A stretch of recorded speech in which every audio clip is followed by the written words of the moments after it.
Hi everyone, Steve Giles again, and welcome to video 6 in our series about the 6 building blocks to financial success. In this video we're going to talk about block 5, which is planning for retirement.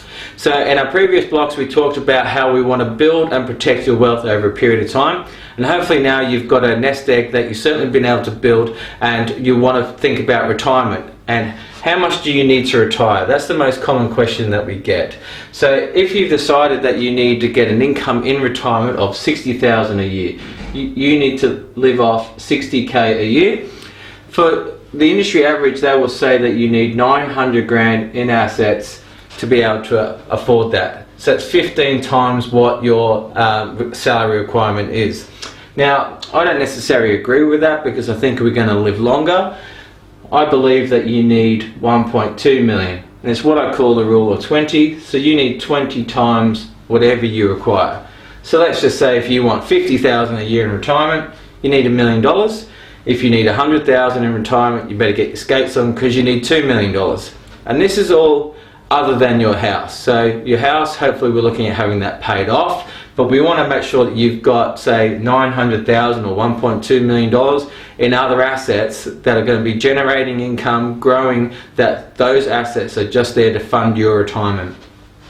So we're going to look at the average lifestyle in retirement. So this 60,000, you might decide, well, I need more like 100,000 in early retirement because I want to go out and get a lot of travel done.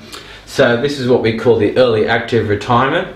And this is again that international travel that you've been able to now do because you're not working, you're not in your business anymore, you're not tied to bit living where you are living, and you're able to go and do the things that you've always wanted to do.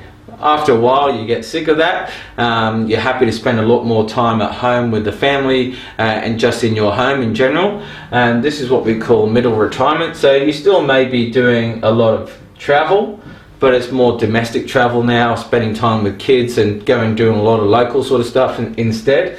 Your expenses during this sort of middle retirement phase will be more like $50,000 a year, and that will hopefully go on for a long time. Unfortunately, down the back end of life, when you're starting to need a lot more medical attention and those medical expenses do come along, and you need, for instance, aged care facilities, your expenses do increase, and you might be spending more like 100,000 again in those later years of life.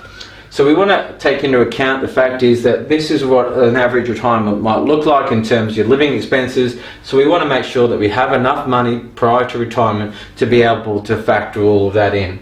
So again, it's using the rule of 20. If you think that you need $60,000 a year to retire, you need to get roughly $1.2 million in other assets other than your house to be able to afford that. In the next video we're going to talk about leaving a legacy, and we hope you're enjoying the content. Again, please like us on Facebook and check out all the other videos on the YouTube channel and also our website. Thanks very much, and we'll see you in the next video.